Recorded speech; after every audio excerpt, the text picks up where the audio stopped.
बिस्मिल्लाहिर्रहमानिर्रहीम, अस्सलामु अलैकुम। Welcome back to our channel Inspirant. My name is Bashir Sharif और आज की इस वीडियो के अंदर हम फर्स्ट ईयर मैथमेटिक्स के गर्ल्स पेपर जो कि बेसिकली फेडरल बोर्ड ने अपने वेबसाइट के ऊपर अपलोड की थी उसके हम नेक्स्ट पोर्शन को कवर करने जा रहे हैं।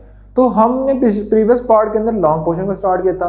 तो फर्स्ट पार्ट के अंदर हमने क्वेश्चन नंबर 1 जो आया था गर्ल्स पेपर के अंदर, जो कि एसएलओ बेस्ड पेपर बने हुए हैं जो कि पेपर 2024 में आएंगे, उसके मुताबिक सॉल्व किया। तो आज की वीडियो में हम नेक्स्ट पार्ट को सॉल्व करने जा रहे हैं। तो स्टार्ट करने से पहले आपसे छोटी सी रिक्वेस्ट है कि आप अपने चैनल को सब्सक्राइब कर दें और साथ बेल आइकन को भी प्रेस कर दें। उसके अलावा हम ऑनलाइन के साथ साथ फिजिकल क्लासेस भी प्रोवाइड करें, ठीक है। जिसमें ऑनलाइन और फिजिकल क्लासेस में हमारे जो है पार्टिसिपेट करना है वो डिस्क्रिप्शन के अंदर लिंक है, उसको विजिट करके हमसे ज्वाइन करके कंटेंट कर सकते हैं, ठीक है। और आज जैसे स्क्रीन की तरफ तो देखते हैं कि हमने कहाँ तक क्वेश्चन को डील किया था। तो बेसिकली हमने क्वेश्चन नंबर 1 को डील कर लिया था।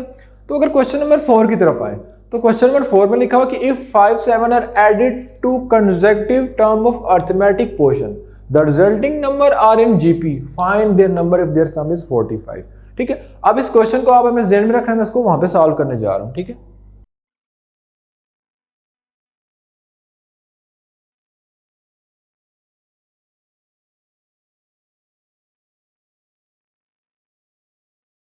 बात की उसके लिखा हुआ कि if 3 consecutive number 5, 7, 9 are added in a term of arithmetic progression and resulting number is geometrical progression, find the result and number whose sum is 45।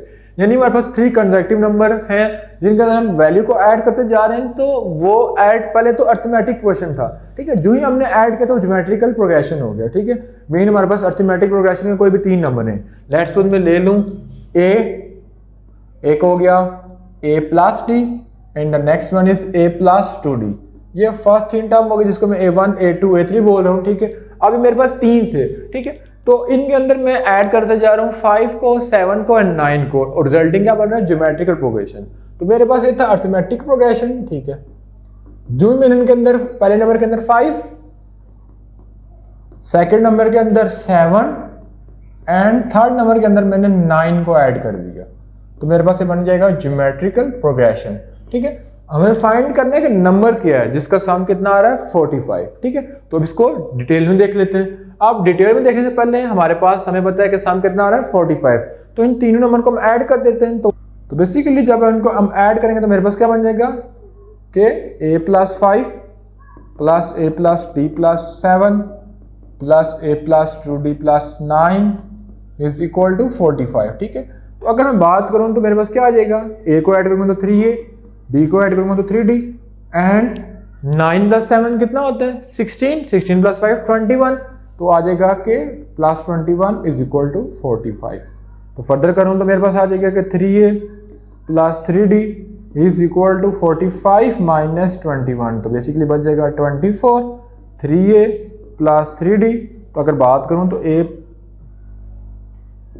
Plus d is equal to मेरे पास आ जाएगा 8।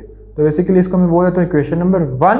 उसके बाद अगर बात करूँ तो मेरे पास ज्योमेट्रिकल प्रोग्रेशन मुझे पता है, ठीक है, जो कि मेरे पास आया था क्वेश्चन के अंदर लिखी हुई थी। अब ज्योमेट्रिकल प्रोग्रेशन में हमारे पास क्या होता है कि R2 मेरे पास मैं कह लूंगा कि R2 divided by R1 is equal to R3 divided by R2। तो मेरे पास फर्स्ट सीरीज पता है, ये मेरे पास फर्स्ट सीरीज आ गई है, सेकंड सीरीज आ गई है, थर्ड सीरीज आ गई है, ठीक है। तो मैं R2 डिवाइडेड बाई R1 कर लेता हूँ and R3 divided by R2 कर लेता हूँ, दोनों का सेम रिजल्ट आता है। अगर R2 की बात करूं तो मेरे पास क्या वैल्यू पड़ी है, a प्लस d प्लस 7 और R1 की a प्लस 5। इसी तरह अगर मैं R3 की बात करूं वो कितने, a plus 2d plus 9 divided by a plus 7। तो इसको हम फर्दर सॉल्व कर लेते हैं, ठीक है। तो फर्दर सॉल्व करने के लिए मैं इनको कर दूंगा क्रॉस मल्टीप्लाई। सॉरी यहाँ पे मैं d लिखना भूल गया हूँ। तो क्रॉस मल्टीप्लाई करूंगा तो ये हो जाएगा a प्लस d प्लस 7 और फिर आ रहा है a प्लस d प्लस 7, ठीक है, और a plus 5 and a plus 2d plus 9 ये आ जाएगा। तो बेसिकली इन दोनों की बेस से में तो पावर बन जाएगा, ठीक है, स्क्वायर बन जाएगा। और अगर इनकी बात करूं तो a को पूरी से मल्टीप्लाई कर लूंगा तो मेरे पास क्या आ जाएगा, a का square plus 2ad plus 9a plus 5a plus 10d and plus 45 ये आ जाएगा। अब इसको सॉल्व कर लेता हूँ तो मेरे पास फॉर्मूला बन रहा होगा a का स्क्वायर प्लस b का स्क्वायर प्लस c का square plus 2ad plus 14d plus 14a। ये बन जाएगा, इस साइड क्या बन जाएगा, ए का स्क्वायर प्लस 2AD प्लस 9 और 4 9 और 5 14A प्लस 10D प्लस 45, ये आ जाएगा। फिर हम फर्दर कर लेते हैं, ठीक है। हम सब वैल्यू को मैं एक साइड लिख लेता हूँ। तो मेरे पास बेसिकली जब सब वैल्यू को एक साइड लिख लूँगा तो मैं पहले लिख लेता हूँ इस साइड वाली वैल्यू को, मैं देखता हूँ कोई वैल्यू ऐड तो नहीं हो रही। तो बेसिकली अगर देखा जाए तो यहाँ पे कोई वैल्यू ऐड नहीं हो रही। तो मेरे पास आ रहा है ए का स्क्वायर प्लस डी का स्क्वायर प्लस 7 का square plus 2AD plus 14A plus 14D, ठीक है। और उस साइड वाली सारी वैल्यू को जब इधर लेके तो वो इधर आके माइनस में हो जाएंगे, ठीक है। तो मेरे पास आ जाएगा माइनस ए का square minus 2AD minus 14A minus 10D and minus 45, ये आ जाएगा, ठीक है। अब यहाँ पे देखा जाए तो कटिंग होती है, मैं काट लेता हूँ वैल्यू। तो मेरे पास बेसिकली ए का स्क्वायर कट देंगे, 2AD माइनस 2AD काट देंगे, प्लस 14A माइनस 14A काट देंगे, ठीक है। उसके बाद 10D और 14A में सब्ट्रैक्ट कर लेते हैं तो मेरे पास बच रहा है D का स्क्वायर, 7 का स्क्वायर कितना हो जाएगा 49। उसके बाद देखा जाए तो मेरे पास प्लस 14D माइनस 10D कितना बन जाएगा माइनस 4D, ठीक है। और 7 का स्क्वायर कितना आया था हमारे पास, उसके बाद फिर लिख लेता हूँ, मेरे पास मिस्टेक हो गई है। यहाँ पे आ जाएगा D का स्क्वायर, 7 का स्क्वायर 49, ठीक है। और प्लस 14D माइनस 10D आ जाएगा माइनस 4D, ठीक है। उसके बाद माइनस 45 ये बच रहा है, इसको लिख लूँगा। फिर देखूंगा तो मेरे पास आ जाएगा D का स्क्वायर माइनस 4D, ठीक है। फिर प्लस 4 ये आ जाएगा। तो मेरे पास बेसिकली D माइनस 2 के होल स्क्वायर का फॉर्मूला आ रहा है, जिसका मतलब है कि D मेरे पास आ जाएगा 2 and D is equal to 2, ठीक है। तो D हमारे पास कितना आ गया 2 आ गया।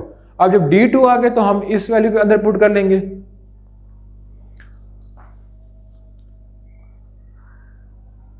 सॉरी यहाँ पे मैंने एक मिस्टेक और किया कि प्लस 14D माइनस 10D कितना हो जाएगा प्लस 4D, यहाँ पे आ जाएगा प्लस 4D आ जाएगा। तो D माइनस 2 यहाँ पे D is equal to minus 2, D is equal to minus 2 आ जाएगा। अब D की कितनी वैल्यू आ गई माइनस 2, तो D की वैल्यू माइनस 2 को मैं इस इक्वेशन में पुट कर लूंगा, ठीक है। तो जब मैं पुट कर लूंगा तो मेरे पास क्या आ जाएगा A प्लस D कितनी वैल्यू है माइनस 2 इज इक्वल टू 8, तो A इज इक्वल टू 10 आ जाएगा। D हमारे पास कितना था 2 और A कितना आ गया 10, ठीक है। अब हमने सीरीज फाइंड करनी थी कि बेसिकली हमारे पास जो नंबर हमने लेट किए वो सीरीज हमारे पास किया है। A हमारे पास आ रहा है 10, D कितना आ जाएगा 12 एंड C कितना आ जाएगा 2 टू द 4 प्लस 10 14, ठीक है। तो ये हमारे पास सीरीज थी, ठीक है। तो बेसिकली ये थी आज, ये था बेसिकली क्वेश्चन नंबर 2 का पार्ट नंबर 1। अब हम मूव करते हैं इसी के नेक्स्ट पार्ट। तो इसी के नेक्स्ट पार्ट करने के लिए मैं इसको रेज कर लेता हूँ, ठीक है। और क्वेश्चन को लिख लेता हूँ, पहले मैं क्वेश्चन की स्टेटमेंट पढ़ लूँ फिर मैं क्वेश्चन को लिख लेता हूँ, ठीक है। अगर मैं कोई पेपर पे आया हूँ तो क्वेश्चन में लिखा हुआ है कि the sum of infinity series of term is geometrical progression is 17, मतलब कि ज्योमेट्रिकल प्रोग्रेशन की जो इन्फिनिटी सीरीज आ रही है वो 17 है और उसके सम की कितनी आ रही है 51। Find infinity geometric series its sum is up to 5। Basically बड़ा आसान क्वेश्चन है तो इसको परफॉर्म कर लेते हैं। तो जब मैं क्वेश्चन लिखूंगा उसके बाद मैं आपको डिटेल में समझाता हूँ कि इसके अंदर बेसिकली हमने करना क्या है। तो बेसिकली हमारे पास लिखा है कि sum of infinity number of term 17 है और उसको स्क्वायर कितना है 51। हमने फाइंड करें geometrical series up to 5 term, तो उसके लिए हमें सीरीज पता होनी चाहिए जिसमें हम इजीली कैलकुलेट कर सकते हैं। तो अगर हम इन्फिनिटी सीरीज मतलब कि infinity number of geometric series की बात करें, ठीक है, infinite number of geometrical series का हमारे पास जो फॉर्मूला होता है हमारे पास क्या होता है कि एस ऑफ, मैं यहाँ पे 2 लाइन लगा लेता हूँ क्योंकि क्वेश्चन थोड़ा लेंथ, ठीक है। S of infinity is equal to a divided by 1 minus r, ठीक है, जिसकी हमें वैल्यू पता है कितनी आ रही है 17। And sum of their square of geometrical series कितनी है, तो स्क्वायर के लिए कितनी हो जाएगी, सम ऑफ स्क्वायर के लिए हमारे पास आ जाएगा इसका स्क्वायर आ जाएगा, ठीक है, इज इक्वल टू ए का square divided by 1 minus r का स्क्वायर, ठीक है, इज इक्वल टू 51, ये आ जाएगी, ठीक है। हमने फाइंड करनी है find infinity geometrical series up to 5 term, ठीक है। तो बेसिकली इसको फर्दर सॉल्व कर लेते हैं। तो अगर मैं बात करूं, ये जो ऊपर था इसको मैं इक्वेशन नंबर 1 का नाम देता हूं, इसको मैं इक्वेशन नंबर 2 का नाम देता हूं। तो अगर इक्वेशन नंबर 1 से देखा जाए, ठीक है, फ्रॉम 1, तो 1 से देखा जाए मेरे पास आता है a divided by 1 minus r is equal to 17 तो मैं यहाँ से ए की वैल्यू निकाल लूंगा जो कि आ जाएगी 17 माइनस 17r। ठीक है, अब ए की वैल्यू निकाली मैंने 17 माइनस 17r, तो इस इक्वेशन में पुट कर लूंगा तो मेरे पास आ जाएगा a का स्क्वायर 1 माइनस r का स्क्वायर इज इक्वल टू 51। तो मैं यहाँ पे a की जगह वैल्यू पुट कर लूंगा 17 माइनस 17r, या मैं इसको ऐसे लिख लेता हूँ कि 17 1 माइनस r का होल स्क्वायर, मैंने वैल्यू पुट कर ली है। ठीक है, डिवाइडेड बाय 1 माइनस r का स्क्वायर इज इक्वल टू 51, ये आ गया। अब इसको फर्दर सॉल्व कर लेता हूँ। अब मैं फर्दर कैसे सॉल्व करूंगा कि मैं यहाँ पे लिख लूंगा 17 का स्क्वायर कितना होता है, आई थिंक सो 289। ठीक है, उसके बाद 1 माइनस r का स्क्वायर है तो 2 बार लिख लूंगा। ठीक है, और डिवाइड में फार्मूला कर लूंगा तो 1 माइनस r 1 प्लस r, हमें r कैलकुलेट करना है और a कैलकुलेट करना है, ये आ जाएगा। अब जब आ जाएगा तो बेसिकली मैं इसको और इसको काट दूंगा तो मेरे पास आ जाएगा 289 माइनस 289r, और ये तो जाके मल्टीप्लाई हो जाएगा तो 51 प्लस 51r, ये आ जाएगा। तो मैं फर्दर करूंगा तो मेरे पास आ जाएगा बेसिकली के 289r plus 51r and 289 minus 51, ये आ जाएगा। तो इसमें प्लस करके देखता हूँ मेरे पास कितना रिजल्ट आता है, तो मैं इनको ऐड कर देता हूँ। तो बेसिकली क्वेश्चन डिटेल में इतनी डिटेल में नहीं समझा रहा क्योंकि टाइम थोड़ा है और क्वेश्चन ज़्यादा है। ठीक है, तो जब इनको मैं ऐड करूंगा तो 289 प्लस 51 कर लूंगा तो मेरे पास आ जाएगा 340, और जब इन दोनों करूंगा तो मेरे पास कितना आ जाएगा 238। अब इन दोनों को डिवाइड कर लेता हूं, 238 डिवाइडेड बाय 340, तो हमारे पास आ जाएगा r is equal to 7 divided by 10। तो r की वैल्यू को हमने कैलकुलेट कर लिया। अब जब r की वैल्यू हमने कैलकुलेट कर ली तो हम a की वैल्यू भी इजीली कैलकुलेट कर लेंगे। कैसे?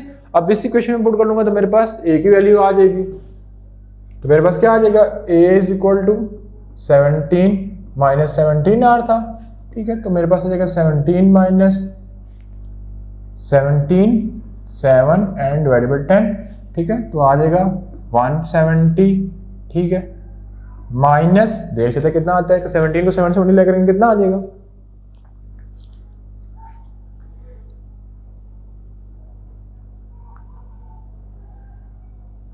तो आ जाएगा 119 डिवाइडेड बाय 10।